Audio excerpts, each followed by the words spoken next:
Strategic decisions. How to choose when every option has consequences. Preface. Decisions in a complex world. Most decisions appear simple when viewed in isolation. You compare options, evaluate trade-offs, and select what seems most reasonable. The process feels contained. The outcome appears manageable. Once the decision is made, you expect the problem to move toward resolution. In simple environments, this expectation often holds. But most important decisions do not occur in simple environments. They occur inside systems, structures composed of incentives, relationships, feedback loops, and time delays. These systems do not remain static, they react. A decision does not end the problem, it enters the system that produced it. From that point forward, the system begins to respond. A policy intended to improve performance may alter incentives in ways that reduce initiative. A strategy designed to stabilize operations may introduce rigidity that weakens adaptability. An action taken to solve a visible issue may create a less visible but more persistent one. This is where many intelligent people fail. They assume that cause and effect are immediate and linear. They evaluate decisions based on what happens next, not what happens after the system reacts. As a result, they choose options that appear correct in the moment but degrade over time. Strategic decision-making begins where this assumption ends. Instead of asking only, "What should we do?" the strategist asks a different set of questions. What system am I intervening in? How will this system respond to my action? What feedback will this decision create? What unintended consequences may emerge? What will this decision look like after time has passed? These questions do not eliminate uncertainty, they reposition it. The goal of strategic decision-making is not to predict the future with precision, it is to make choices that remain intelligent after the system has had time to react. This requires a shift in perspective. You stop treating decisions as isolated events and begin treating them as entries into a moving structure. You stop optimizing for immediate correctness and begin optimizing for long-term stability. You stop asking, "Is this the best option right now?" and begin asking, "How will this decision behave over time?" This book is built around that shift. Each chapter examines a dimension of decision-making that becomes visible only when you step back from the moment and observe the system. The objective is not complexity for its own sake, it is clarity. Because once you see how systems respond, decisions that once felt uncertain begin to take shape. And when that happens, you are no longer choosing blindly. You are moving with structure. Chapter 1. Decisions. Inside systems. Most people experience decisions as moments. A choice appears, options are considered, a decision is made, attention moves forward. This experience is misleading. In reality, decisions are not moments, they are interventions. They enter systems that are already in motion, systems shaped by history, incentives, expectations, and relationships. These systems do not pause to accommodate the decision. They absorb it and respond according to their internal logic. This distinction is critical. When decisions are treated as isolated choices, evaluation focuses on immediate outcomes. When they are understood as interventions, evaluation expands to include system response. Consider a common organizational example. A team is underperforming. Deadlines are missed, output is inconsistent, and accountability appears weak. Leadership responds by increasing oversight. Reporting requirements are introduced. Check-ins become more frequent. Metrics are tracked more closely. In the short term, performance often improves. Tasks are completed more consistently. Deadlines are met. Activity increases. From a moment-based perspective, the decision appears successful, but the system is still reacting. Over time, behavior begins to shift. Team members focus on what is measured rather than what is meaningful. Initiative decreases because independent action carries risk without clear reward. Communication becomes cautious rather than productive. The system has adapted. The decision did not simply improve performance, it reshaped incentives. What appeared effective at first begins to produce secondary effects that were not considered at the moment of choice. This is the defining characteristic of system-based decisions. Their full impact unfolds over time. Strategic observation. A decision is not the end of a problem. It is the beginning of a system's response. To operate effectively, the strategist expands the frame of evaluation. Instead of asking which option produces the best immediate outcome, they ask how each option might interact with the system. They consider, how will incentives shift? How will behavior adapt? What new patterns might emerge? What feedback loops could be triggered? This does not require perfect prediction. It requires awareness that reaction will occur. A second example illustrates this further. A company introduces a bonus structure tied to individual performance. The intention is to increase productivity by rewarding high output. Initially, performance improves. Individuals work harder, output increases, results appear positive. Over time, however, collaboration declines. Information is withheld because sharing it reduces individual advantage. Teams fragment into competing units. The organization becomes less coordinated. Again, the system has responded. The decision achieved its immediate goal, but altered the environment in ways that weakened overall effectiveness. From a narrow perspective, the decision succeeded. From a systemic perspective, it created a new problem. This is why strategic decision-making requires distance. You must learn to see beyond the immediate effect and into the evolving structure. This does not mean delaying all decisions or overanalyzing every option. It means recognizing that every decision has a second life inside the system. The quality of a decision is not determined at the moment it is made. It is revealed as the system responds. This realization changes how decisions are approached. You begin to think in sequences rather than moments. You evaluate not only what happens next, but what happens after that. You recognize that a clean solution in the present can create a complex problem in the future. And most importantly, you begin to understand that the system is not passive, it is always responding. Chapter 2. First Order and Second Order Thinking. Most decisions fail not because they are irrational, but because they are incomplete. They consider what happens next, but not what happens after that. This is the difference between first-order thinking and second-order thinking.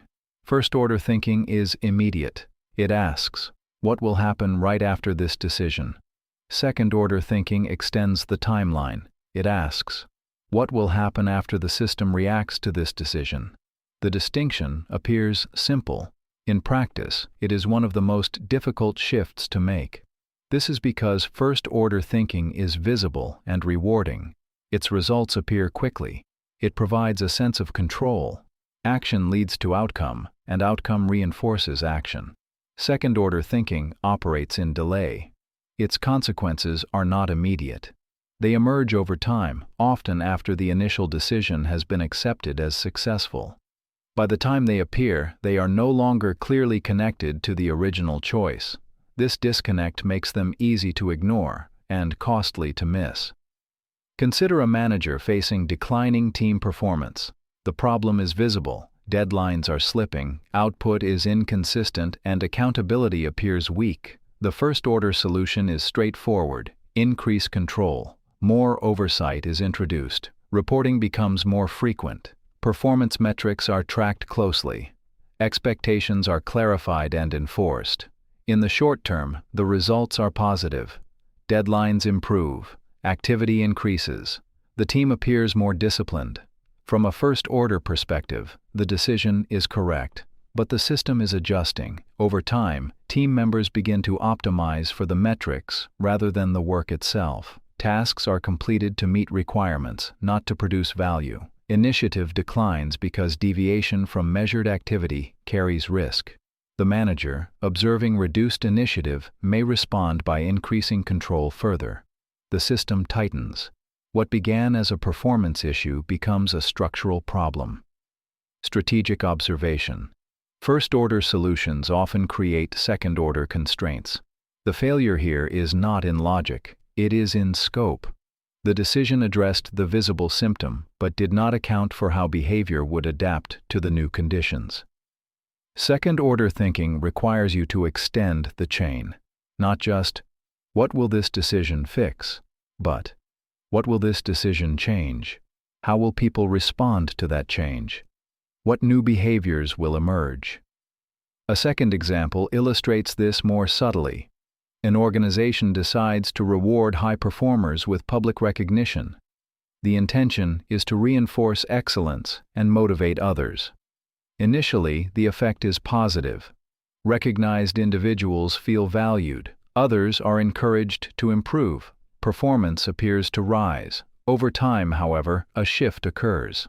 Some employees begin to focus on visibility rather than contribution.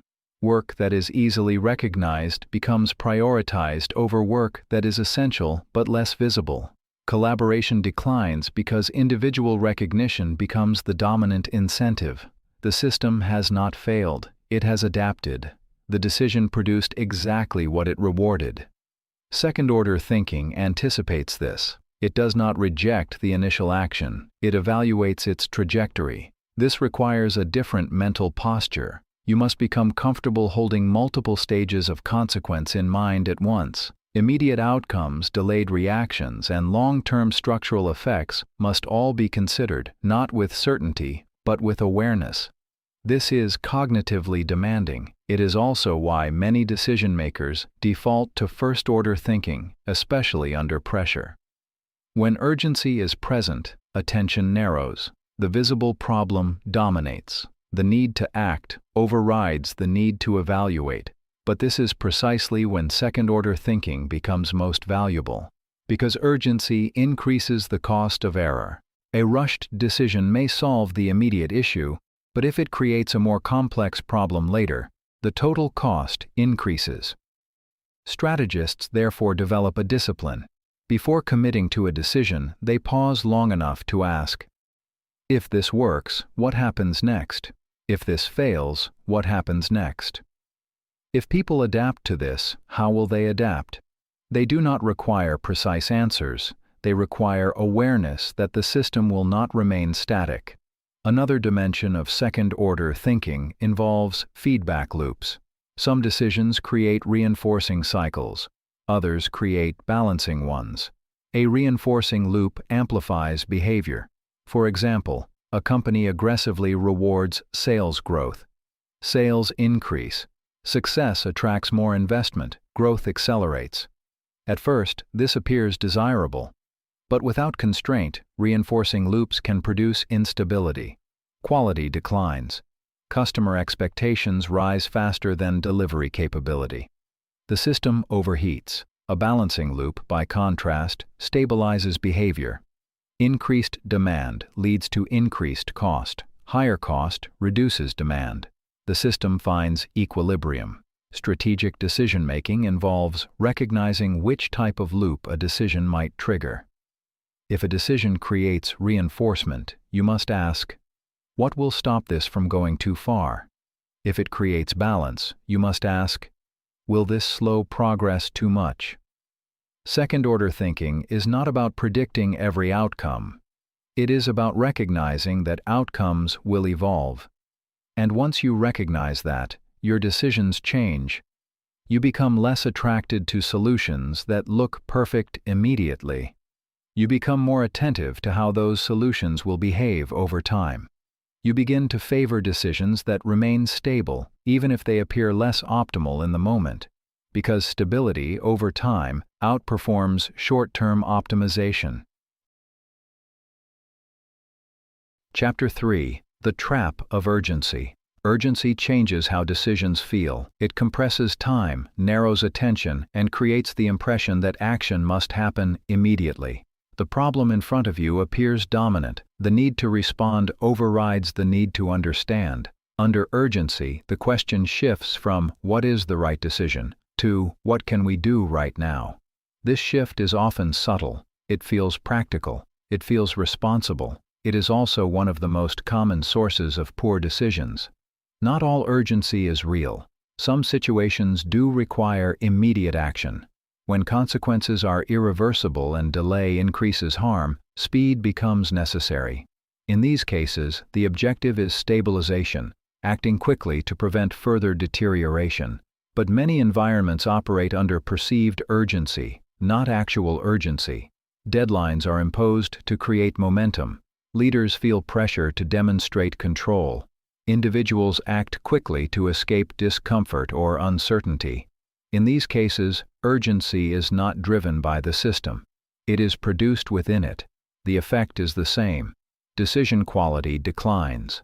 When attention narrows, alternative options disappear from view. When time feels limited, evaluation becomes shallow. When action is prioritized, structure is ignored. A decision is made quickly, but not necessarily intelligently. Consider a common organizational situation. A project begins to fall behind schedule. Deadlines slip. Stakeholders become concerned. Leadership responds by accelerating activity. More meetings are scheduled. More updates are required. Work hours increase. Pressure is applied to move faster. In the short term, visible activity increases. Progress appears to improve.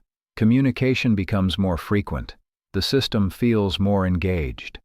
But the underlying issue may not be speed. It may be misalignment, unclear priorities, or flawed assumptions. Increased activity does not resolve these issues. It amplifies them. Errors multiply, rework increases, fatigue reduces judgment. What appeared as progress begins to fragment. The system is not stabilizing. It is accelerating in the wrong direction. Strategic observation. Urgency often increases activity without improving direction. The trap lies in the emotional experience of urgency. When you feel urgency, delay appears dangerous. Slowing down feels irresponsible. Reflection feels like avoidance. This creates pressure to act, even when action is not the correct response. Strategists learn to separate felt urgency from structural urgency. Felt urgency is internal. It arises from pressure, expectation, or discomfort. Structural urgency is external. It arises from conditions where delay produces irreversible consequences. The difference is not always obvious. It must be evaluated. Before acting, the strategist asks, what happens if we wait? Does delay increase risk, or does it increase clarity? Are we responding to the system or to pressure within it? If delay does not significantly increase risk, time becomes an asset. Time allows additional information to surface. It reveals patterns that are not visible in compressed moments. It separates signal from noise. In many cases, the correct response to urgency is not acceleration. It is controlled pause. This does not mean inaction. It means creating enough space to ensure that action is aligned with structure, not driven by pressure. Another example illustrates this more personally. An individual receives an unexpected offer, an opportunity that appears valuable but requires immediate commitment. The offer is framed as time-sensitive. Delay risks losing the opportunity. The first-order response is to decide quickly. The second-order evaluation asks different questions. Why is the decision required immediately? What information is missing? Who benefits from speed? In some cases, urgency is used as a tool. It reduces scrutiny. It compresses evaluation. It increases the probability of acceptance. Recognizing this changes the response. Instead of reacting to the imposed timeline, the individual reclaims control of the decision process. They slow down, not to avoid the decision, but to improve it. This introduces a critical principle. Speed should follow clarity, not replace it. When clarity is high, decisions can be made quickly with confidence. When clarity is low, speed increases error. The mistake many decision-makers make is reversing this relationship. They use speed to compensate for lack of clarity. This works in simple situations. It fails in complex ones. Strategists therefore develop a different reflex. When urgency rises, they do not accelerate automatically. They assess. If action is required to prevent immediate harm, they act. If action is not required, they create space. This space is not passive, it is active observation. They examine the system more carefully. They seek additional perspectives. They test assumptions. By the time they act, the decision is grounded in structure rather than driven by pressure. Over time, this produces a different pattern. Decisions become fewer, but stronger. Mistakes become less frequent and less costly. The system becomes more stable, not because problems disappear, but because responses are aligned with reality rather than urgency. And in complex environments, that alignment is what separates movement from progress. Chapter 4. The Illusion of Control. Authority creates the appearance of control. A decision is announced. A directive is issued. A plan is defined. From the perspective of the decision-maker, the sequence feels complete. The problem has been addressed, the course has been set, and the system is expected to follow. In simple environments, this expectation can hold. In complex systems, it rarely does. What actually follows a decision is not execution, it is interpretation. Every individual, team, or external actor receiving the decision processes it through their own incentives, constraints, and understanding. The same instruction is not implemented uniformly, it is translated. This translation introduces variation. A policy intended to increase accountability may be interpreted as increased surveillance. A directive meant to improve efficiency may be experienced as pressure. A strategic shift may be seen as opportunity by some and threat by others. The decision remains the same, its effects diverge. This is the point at which the illusion of control becomes visible. Decision-makers often assume that authority ensures compliance. They believe that clear communication leads to consistent execution. When outcomes diverge from expectations, they attribute the gap to poor implementation rather than to the structure of the system. This leads to a predictable response: more control, more oversight, more reporting, more enforcement. Each addition is intended to reduce variation. In practice, it often increases distortion. Consider a manager who introduces a new performance system. The objective is clear: improve output by setting measurable targets. The system is communicated, metrics are defined, and expectations are established. From the manager's perspective, control has increased. From the system's perspective, a new set of incentives has been introduced. Employees begin to adjust, not to the intention of the system, but to its measurement. Work that aligns with metrics is prioritized. Work that does not is neglected, even if it remains important. The manager, observing gaps, adds more controls. Additional metrics are introduced. Reporting becomes more frequent. Oversight increases. The system becomes more structured, but not necessarily more effective. What is being controlled is no longer the work itself, but the representation of the work. Strategic observation. Authority can direct behavior, but it cannot control interpretation. This distinction is critical. Control, in complex systems, is always partial. It exists within limits defined by incentives, information, and autonomy. Attempting to extend control beyond these limits often produces unintended consequences. The strategist does not assume perfect execution. They expect variation. This expectation changes how decisions are made and implemented.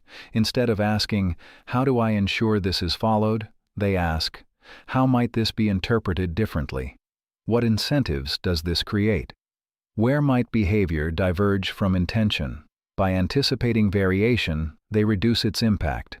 Another example illustrates this more broadly. A company introduces a policy to encourage collaboration across departments. The policy includes shared goals, joint projects, and incentives tied to cross-functional performance. The intention is clear. The system responds in multiple ways. Some teams collaborate effectively.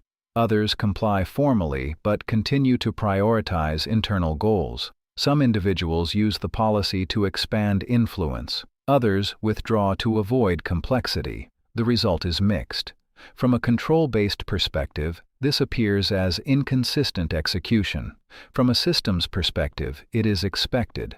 The policy has entered an environment with existing structures. It interacts with them rather than replacing them. Recognizing this leads to a different approach. The strategist focuses not on eliminating variation, but on monitoring response. They observe how the system behaves after the decision is introduced. They look for patterns, where alignment occurs, where resistance emerges, where incentives produce unexpected effects. Based on this observation, they adjust. Control becomes adaptive rather than absolute. This introduces a more accurate definition of control in complex systems.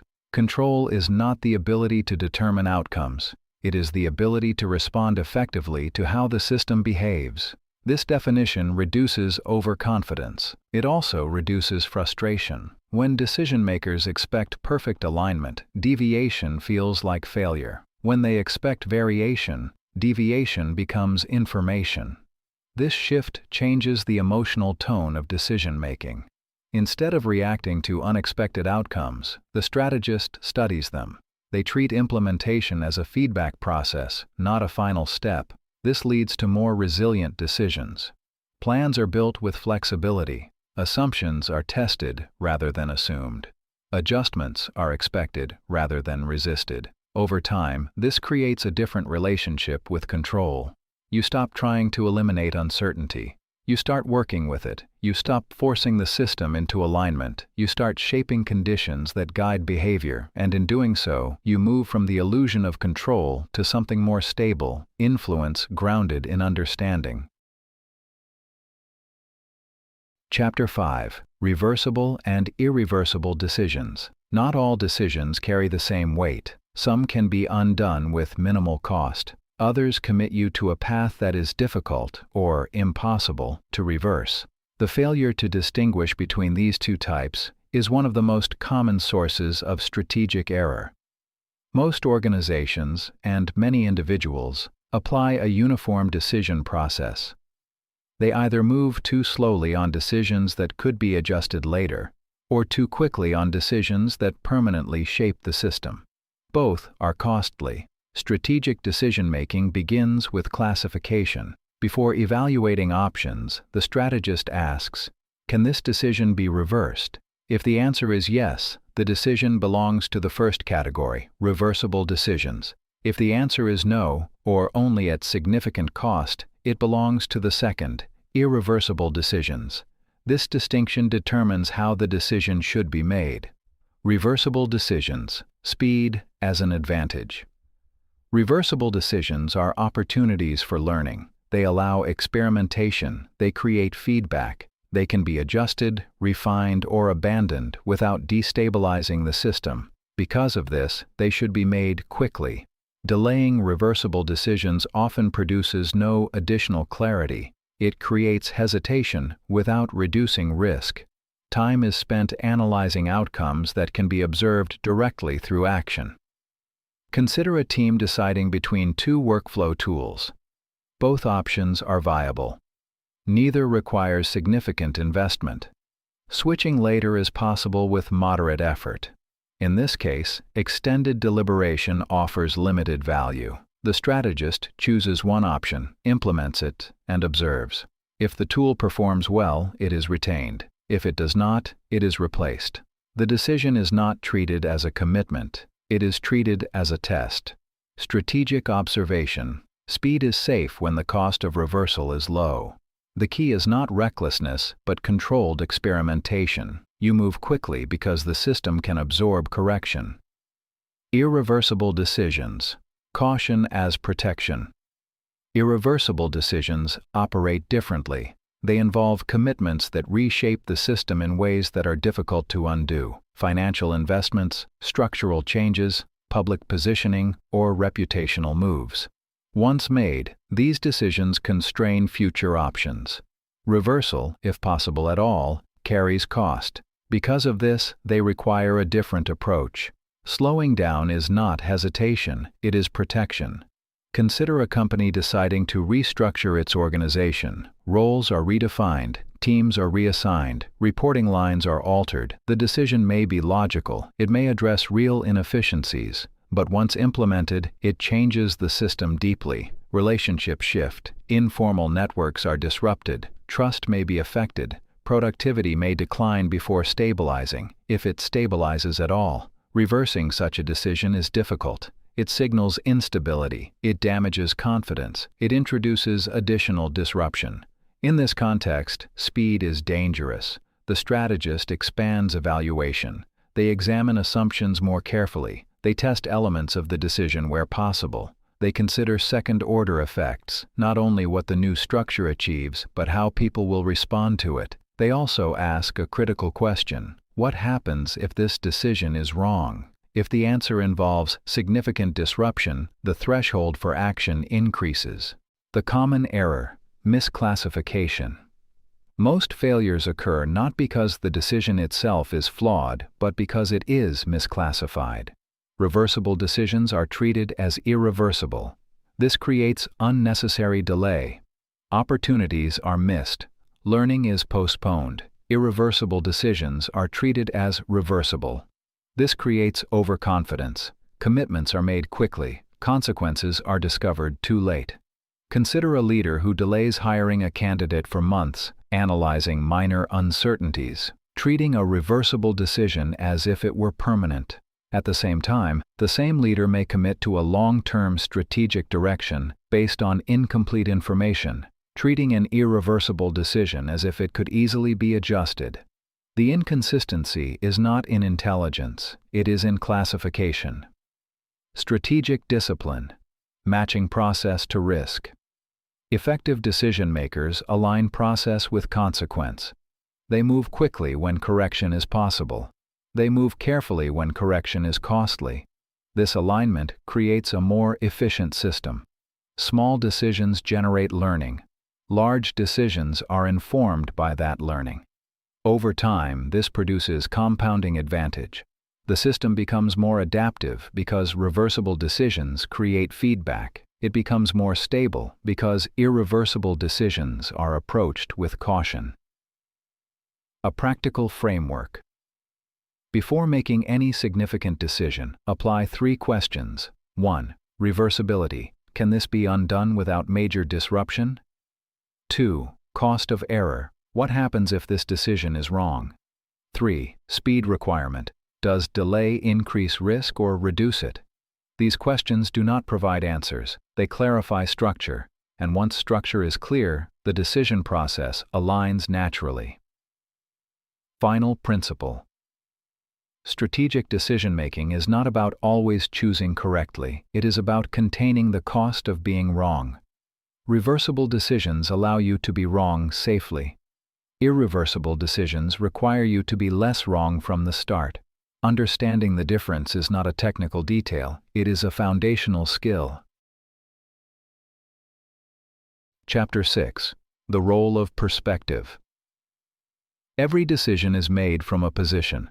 That position determines what you see, what you ignore, and what you consider important. It shapes how you interpret information and how you evaluate risk. This is not a flaw, it is a condition. No decision-maker has a complete view of the system. A financial leader focuses on cost and stability. An operator focuses on process and execution. A strategist focuses on direction and positioning. Each perspective captures part of the system. None captures all of it. The danger arises when a partial view is mistaken for a complete one. Decisions made from a single perspective often appear logical and internally consistent. The reasoning is sound, the analysis is coherent, yet the outcome may still fail, not because the decision was irrational, but because it was incomplete. Strategic observation. Most decision errors are not errors in logic, they are errors in perspective. The narrow frame problem. When a decision is evaluated from a single viewpoint, certain variables become invisible. Consider a company attempting to reduce costs. From a financial perspective, the solution may be straightforward. Reduce headcount, limit spending, increase efficiency. The numbers improve. Costs decline, margins stabilize. From an operational perspective, however, the same decision may produce different effects.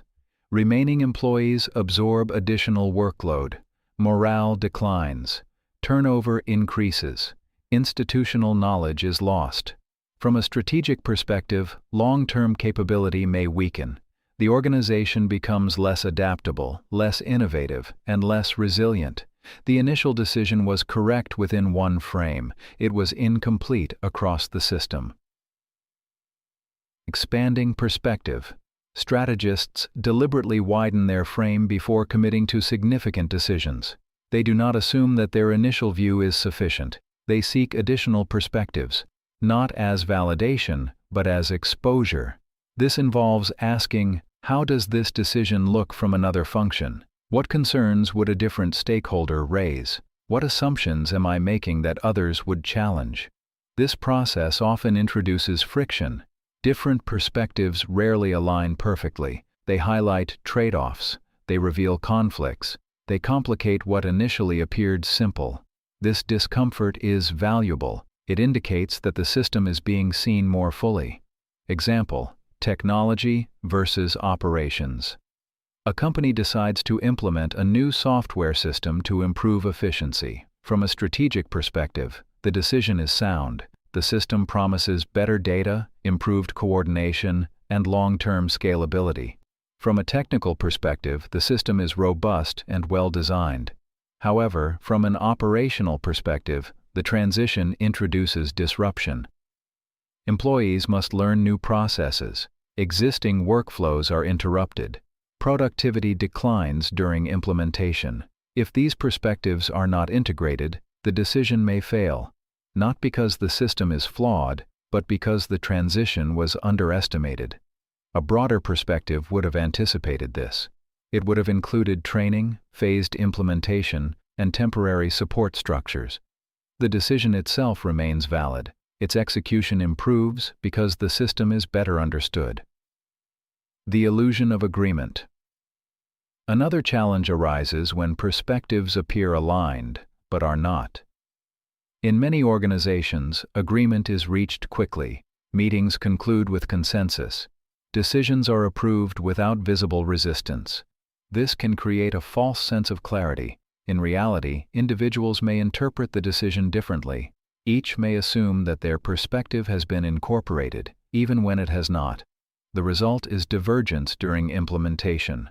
What appeared unified at the moment of decision fragments over time. Strategists recognize this risk. They do not equate agreement with understanding. They test alignment explicitly. What does success look like from each perspective? What risks are we accepting? What trade-offs are we making?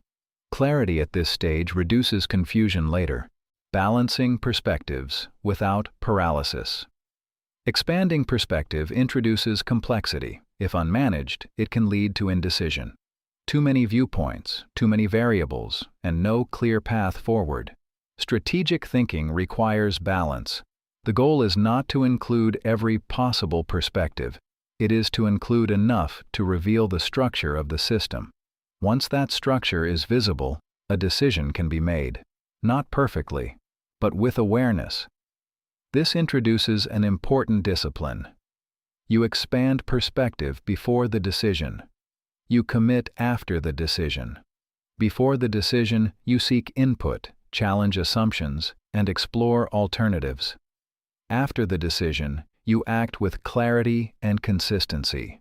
This prevents oscillation. Without this discipline, decision-makers may continue to reopen the discussion after action has begun, weakening execution and creating instability.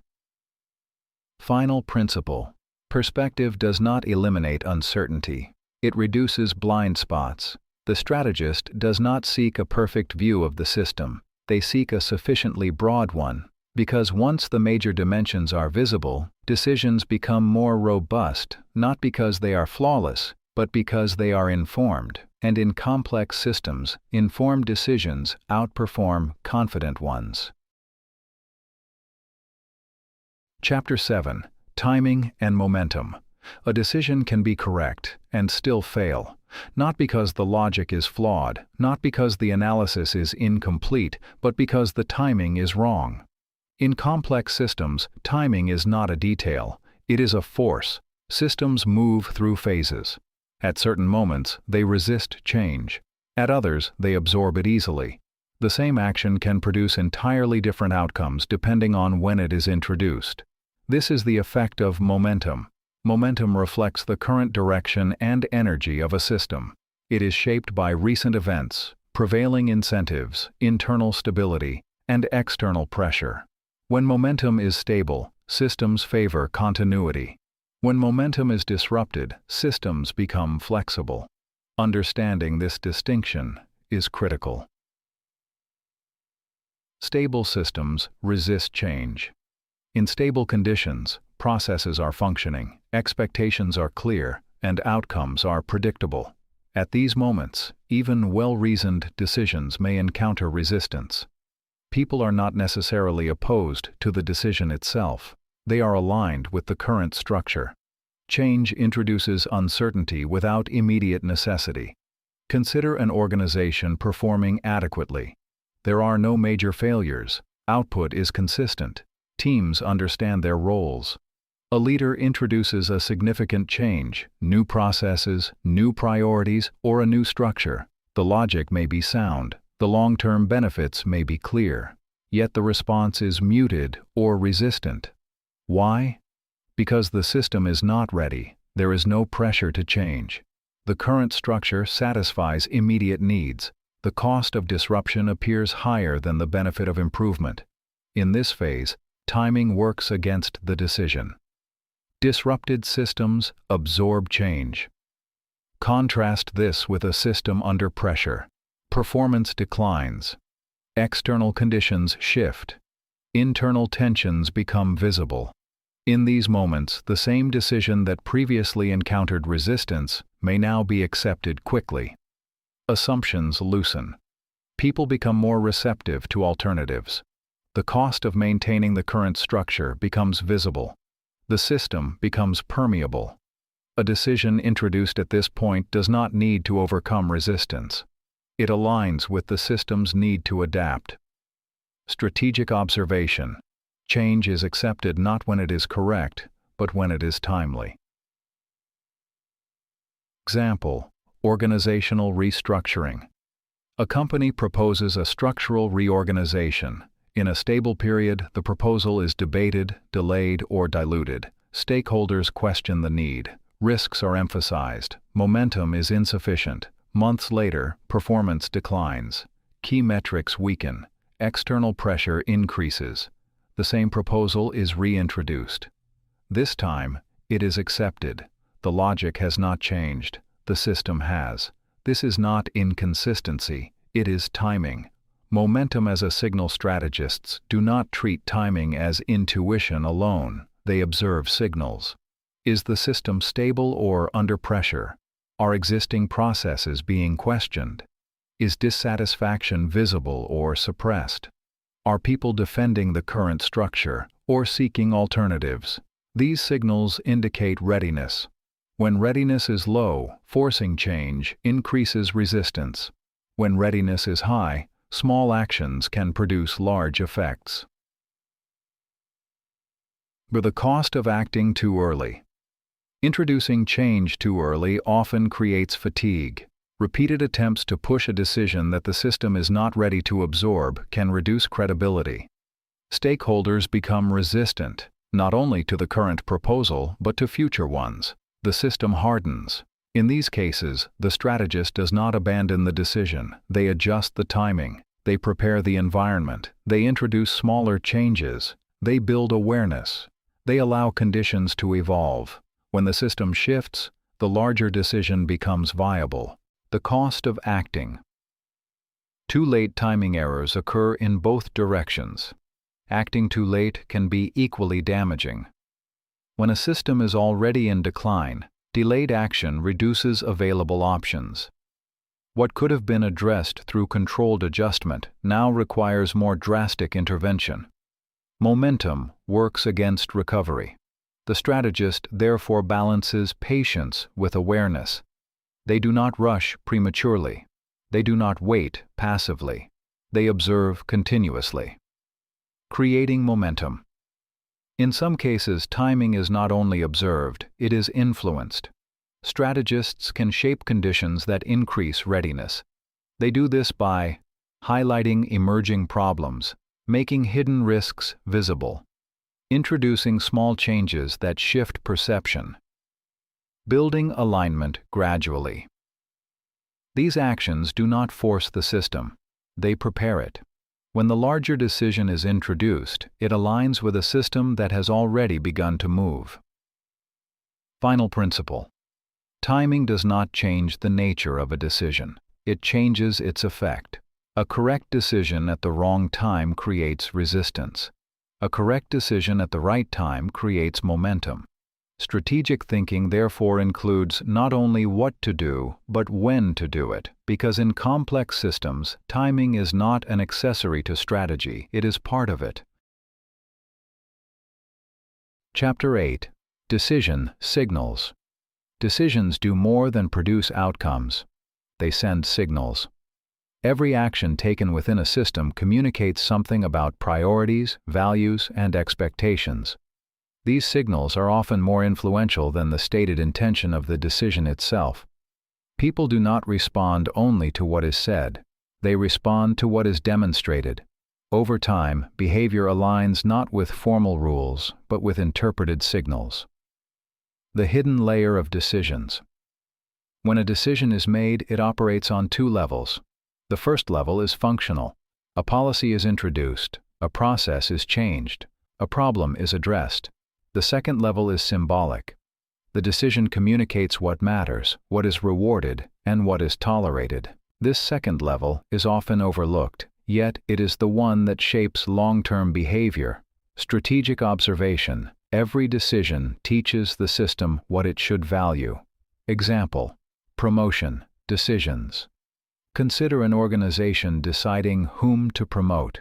The stated criteria may include performance, competence, and leadership ability. The decision is presented as a recognition of contribution. But the signal depends on the actual choice. If the promoted individual consistently delivers results, the signal reinforces performance. If the promoted individual is primarily aligned with authority, the signal reinforces loyalty. If the promoted individual is visible but not effective, the signal reinforces perception over substance. Employees observe these patterns quickly. They adjust behavior accordingly. Over time, the culture shifts, not because of formal policy, but because of accumulated signals. Short-term fix versus long-term signal. Many decisions solve immediate problems while creating unintended signals. A leader may tolerate poor behavior from a high-performing employee to maintain results. The short-term outcome is positive. Performance is preserved. The signal, however, is clear. Results excuse behavior. Others in the system begin to test this boundary. Standards weaken. Trust erodes. The original decision solved a problem. The signal created a new one. Consistency as a force. Signals gain strength through repetition. A single inconsistent decision may be dismissed. Repeated patterns become interpreted as rules. This is why consistency matters more than intensity. A strong statement followed by contradictory action weakens credibility.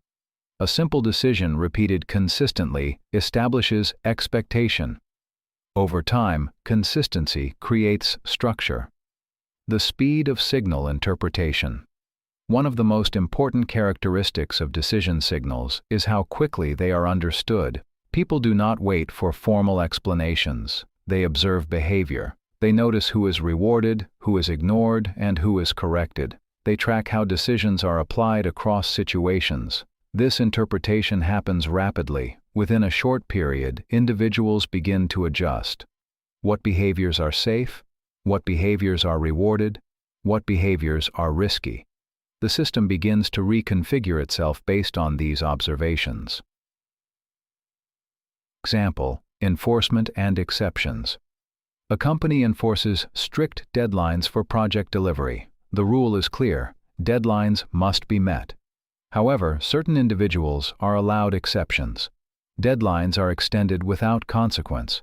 The stated rule remains unchanged. The signal is different. Deadlines are flexible if you have the right position or relationship. Over time, adherence declines. Others begin to expect similar treatment. Enforcement becomes inconsistent. The system no longer responds to the rule, it responds to the signal. Strategic awareness. Strategists consider both levels of every decision. They ask, what problem does this solve? What message does this send? If the message undermines the system, the decision carries hidden cost. This does not mean avoiding difficult trade-offs. It means making them consciously. In some cases, a short-term compromise may be necessary, but the signal it creates must be recognized and, if possible, contained. Designing signals. Intentionally strong systems do not rely on accidental signals. They design them. Decisions are aligned not only with immediate outcomes, but with the behavior they intend to reinforce. Rewarding collaboration signals that shared success matters. Addressing poor conduct consistently signals that standards are real. Recognizing long-term contribution signals that patience is valued. These signals accumulate. Over time, they shape culture more effectively than formal statements. Final principle. You cannot prevent decisions from sending signals. You can only decide whether those signals are aligned or accidental. A decision that solves a problem but sends the wrong signal creates instability. A decision that aligns outcome and signal strengthens the system. Because in complex environments, what people see matters more than what they are told. Chapter 9. Strategic Patience. One of the most difficult disciplines in decision-making is knowing when not to act. In complex systems, outcomes rarely appear immediately. Actions enter the system, interact with existing structures, and produce effects over time. These effects are often delayed, uneven, and initially ambiguous. This delay creates pressure. When results are not visible, decision-makers begin to question the decision. When feedback is incomplete, they seek additional action. Movement becomes a substitute for understanding. This is where impatience begins to distort judgment. Strategic patience is not passivity. It is the ability to allow the system to reveal its response before intervening again. The problem of premature action. After a decision is implemented, the system enters a period of adjustment. Behavior changes, incentives shift, individuals test new boundaries. Early signals begin to appear, but they are often incomplete. At this stage, it is tempting to act again. Leaders may introduce additional policies, modify the original decision, or attempt to accelerate results. These actions are usually intended to improve outcomes. In practice, they often disrupt them. The system has not yet completed its response. By intervening too early, decision-makers interrupt the feedback process. The result is confusion. It becomes difficult to determine which action produced which effect. The system appears unstable, not because it cannot stabilize, but because it is not allowed to. Strategic observation. Acting too soon prevents you from learning what the system would have done. Example: policy adjustment. An organization introduces a new performance framework. In the first few weeks, results are mixed. Some teams adapt quickly, others struggle, metrics fluctuate. Leadership, observing inconsistency, adjusts the framework. New rules are added, targets are modified, communication increases. Shortly afterward, results shift again. At this point, it becomes unclear whether the changes are the result of the original decision or the subsequent adjustments. The system has not been given time to stabilize. Instead of learning from feedback, the organization reacts to noise. Noise versus signal. In the early stages of any decision, the system produces noise. Noise consists of short-term fluctuations, temporary disruptions, and inconsistent responses. It is not yet meaningful. Over time, patterns begin to emerge. These patterns form the signal. Strategic patience allows noise to settle so that signal becomes visible. Without patience, noise is mistaken for signal, and decisions are adjusted prematurely. This creates a cycle. Action produces noise. Noise triggers new action. New action produces more noise. The system never stabilizes. The emotional dimension. Impatience is not only structural, it is emotional.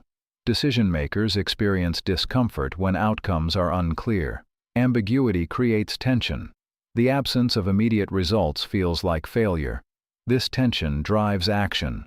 Doing something feels better than waiting, even if the action reduces clarity. Strategic patience requires tolerating this discomfort. It requires accepting that uncertainty is part of the process, not a sign of error.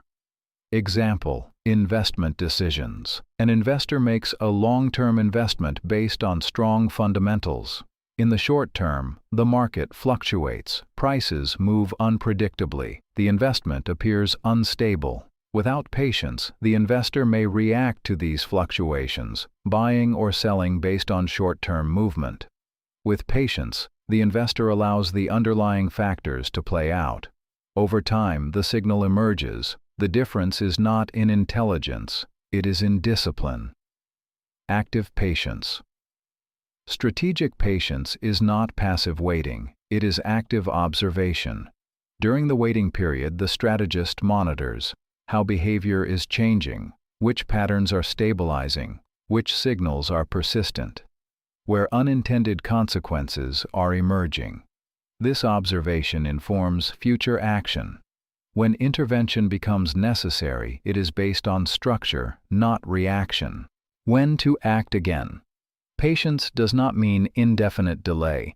It means waiting until there is enough information to act intelligently. The strategist asks, has the system completed an initial response? Are patterns consistent or still fluctuating? Is additional action likely to clarify or confuse? When the signal is clear, action becomes precise. Final principle: strategic patience separates movement from progress. Movement creates activity. Progress creates direction. Without patience, decision-making becomes reactive. With patience, it becomes informed. In complex systems, time is not an obstacle. It is part of the process. Chapter 10. Avoiding catastrophic decisions. Not all mistakes are equal. Some decisions produce manageable consequences. They can be corrected, adjusted, or absorbed by the system. Others create effects that spread beyond their point of origin, disrupting multiple parts of the system at once. These are catastrophic decisions. They are not defined by intent, but by scale. A small error in a contained area creates inconvenience. The same error, when embedded in a larger commitment, can create systemic damage. Strategic decision-making is not only about choosing correctly, it is about limiting the consequences of being wrong. The nature of catastrophic decisions. Catastrophic decisions share several characteristics. They are often made with incomplete information, executed under pressure, committed at large scale, difficult or impossible to reverse. Individually, none of these conditions guarantees failure. Combined, they create risk. Consider a company making a major strategic investment. The opportunity appears strong. Market conditions are favorable. Leadership moves quickly to secure advantage. Significant resources are committed. The decision is implemented at scale. If the underlying assumptions prove incorrect, the consequences extend beyond the initial investment. Cash flow is affected. Strategic flexibility is reduced. Recovery requires additional decisions under pressure. The system becomes constrained. Strategic observation. The danger of a decision lies not only in being wrong, but in how much it costs to be wrong. Scaling risk. One of the most common pathways to catastrophe is premature scaling. An idea appears promising. Early results are positive. Confidence increases. Instead of testing further, the decision is expanded, resources are increased, commitment deepens. The system reorganizes around the decision. If the initial success was incomplete or dependent on conditions that do not hold at scale, the outcome shifts. What worked in a controlled environment fails in a broader one. The cost is no longer contained. Example: rapid expansion. A business identifies a successful product in a specific market. Initial performance is strong, demand is consistent, margins are attractive. Encouraged by these results, leadership expands rapidly. New locations are opened, production increases, marketing scales. The assumption is that success will replicate. However, new markets differ, demand varies, operational complexity increases, costs rise faster than expected. The system, now expanded, becomes harder to adjust. A smaller test would have revealed these variations. Large-scale commitment amplifies them. The role of assumptions. Every decision is built on assumptions. In low-risk decisions, incorrect assumptions produce minor errors. In high-risk decisions, they can produce cascading failure. Strategists treat assumptions as points of vulnerability. Before committing, they ask, which assumptions must be true for this to work? How confident are we in each one? Can we test them before scaling? This approach does not eliminate risk, it reduces exposure. Distributed versus concentrated risk. Another factor in catastrophic decisions is risk concentration. When a system commits heavily to a single path, it reduces flexibility. If that path fails, there are few alternatives. Strategists prefer distributed risk. Instead of committing fully to one option, they allocate resources across multiple possibilities. This creates optionality. If one path fails, others remain viable. This approach may appear less decisive. In practice, it increases resilience. Example: strategic diversification. An organization faces uncertainty about future market conditions. Instead of investing entirely in one strategy, it develops several smaller initiatives. Each initiative tests a different assumption. Over time, feedback reveals which paths are effective. Resources can then be concentrated on proven directions. The system learns without exposing itself to a single point of failure. Decision safeguards. To reduce the risk of catastrophic decisions, strategists introduce safeguards. These include phased implementation, committing in stages rather than all at once, pilot testing, validating assumptions in controlled environments, feedback checkpoints, evaluating progress before further commitment, exit options, maintaining the ability to withdraw or adjust. These safeguards do not slow progress unnecessarily. They align commitment with evidence. The psychological trap. Catastrophic decisions are often driven by overconfidence. When early signals are positive, confidence increases, doubt decreases. The perceived need for caution diminishes. This creates a shift. Caution begins to feel like hesitation. Scaling begins to feel like momentum. The decision-maker moves from evaluation to commitment, often too quickly. Strategists recognize this pattern. They remain cautious when confidence rises, because confidence, while useful, is not evidence. Final principle. The objective is not to avoid risk entirely, it is to avoid irreversible exposure to risk. Small mistakes can be corrected. Large mistakes reshape the system. Strategic skill lies in ensuring that no single decision has the power to destabilize everything. Because in complex environments, survival is not determined by how often you are right, it is determined by how well you manage being wrong.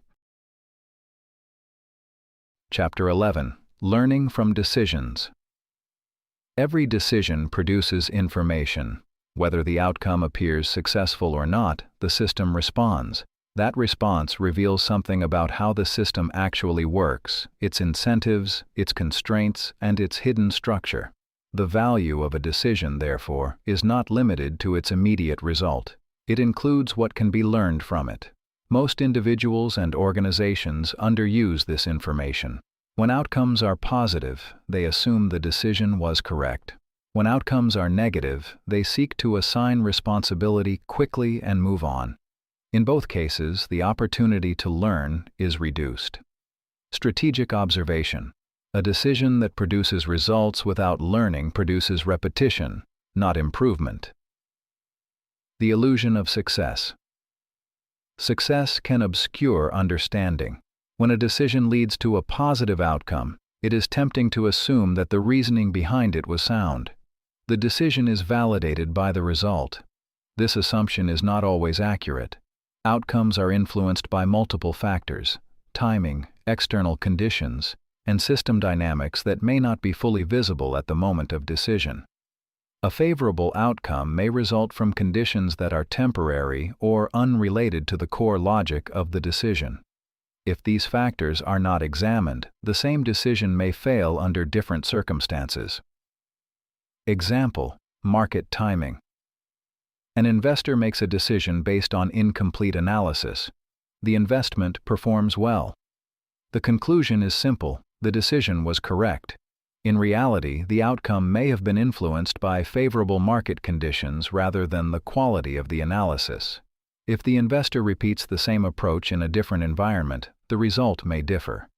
Without reflection, success becomes misleading. The avoidance of failure analysis.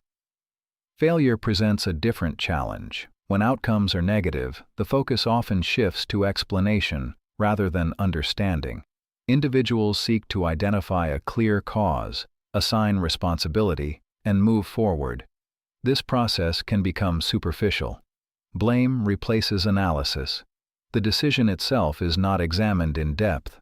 As a result, the same patterns may repeat. Strategists approach failure differently. They treat it as data. Structured reflection learning requires comparison. The strategist compares what was expected, what actually occurred.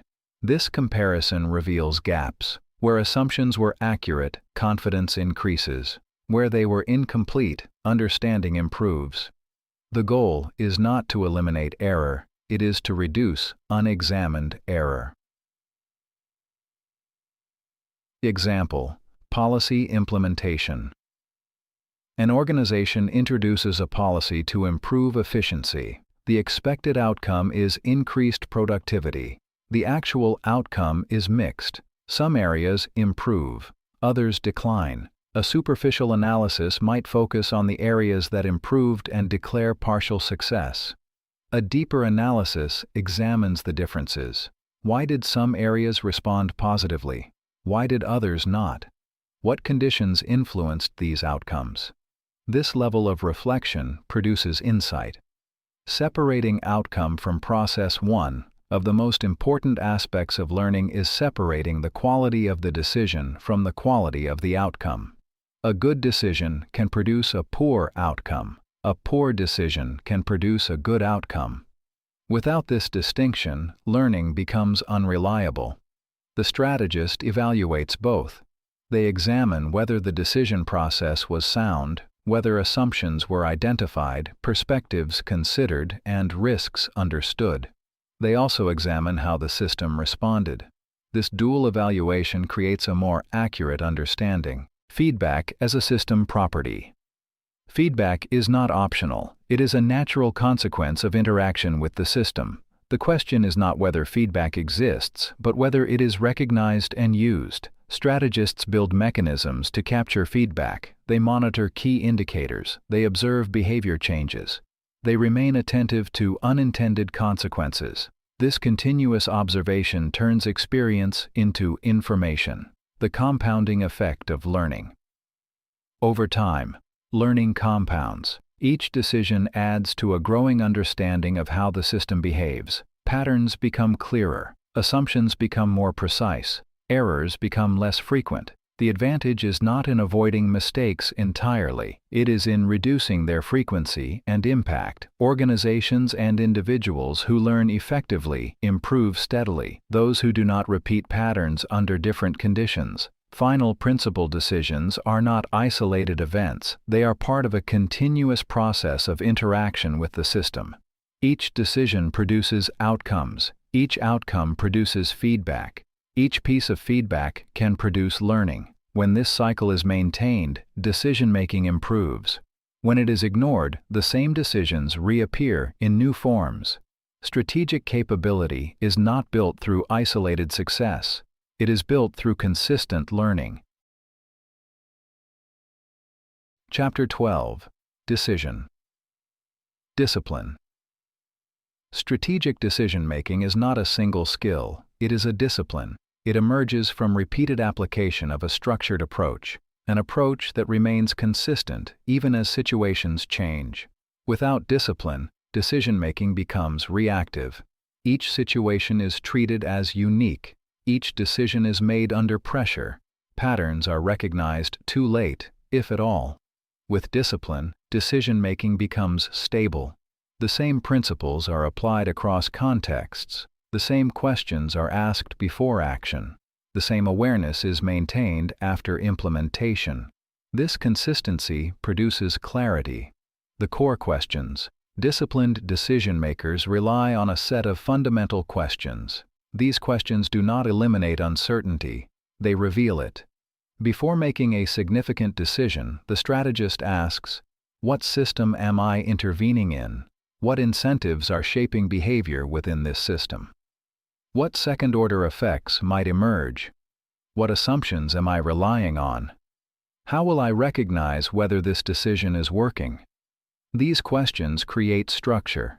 They ensure that the decision is not made in isolation from the environment in which it will operate. Consistency over intuition. Intuition plays a role in decision-making. Experience allows patterns to be recognized quickly. Signals that are difficult to articulate may still be perceived. However, intuition alone is not sufficient. It is influenced by bias, incomplete information, and past experiences that may not fully apply to the current situation. Discipline provides a counterbalance. It ensures that even when intuition suggests a direction, the decision is evaluated systematically. This reduces the likelihood of error. Avoiding decision drift. Without discipline, decision-making tends to drift. Processes change based on pressure, standards shift depending on context. Short-term concerns override long-term considerations. This drift reduces consistency. Decisions become harder to evaluate because the criteria themselves are unstable. Disciplined decision-making prevents this. It maintains a stable framework, allowing outcomes to be compared over time. Execution and adjustment. Decision discipline does not end with the decision itself. It extends into execution and adjustment. Once a decision is made, it must be implemented with clarity. Objectives must be defined. Expectations must be communicated. Actions must align with intent. After implementation, feedback must be monitored. If the system responds differently than expected, adjustments are made, not reactively, but based on observed patterns. This creates a continuous loop. Decision to implementation to observation to adjustment over time. This loop becomes more efficient. The balance between flexibility and stability. Discipline does not mean rigidity. Strategists remain flexible in response to new information. They adjust decisions when necessary. They refine approaches based on feedback. At the same time, they maintain stability in their process. The framework remains consistent even as actions evolve. This balance allows them to adapt without losing structure. Final principle decision-making in complex systems cannot eliminate uncertainty. It can manage it. Discipline transforms uncertainty from a source of confusion into a field of observation. It provides a method for navigating complexity without becoming overwhelmed by it. Over time, this method becomes internalized. Decisions become clearer. Patterns become more visible. Responses become more precise. And the system, once unpredictable, becomes understandable. Closing reflection. Every decision leaves a trace. Some traces are immediate, others unfold over time. All of them become part of the system in which they occur. Understanding this changes how decisions are approached. You no longer seek perfect certainty. You no longer assume immediate outcomes define success. Instead, you focus on structure. You recognize that every decision will be absorbed, interpreted, and responded to by the system. You accept that outcomes will evolve, and you learn to move within that evolution. Strategic decisions are not about controlling the future. They are about navigating it intelligently. When you understand how systems respond, uncertainty becomes manageable.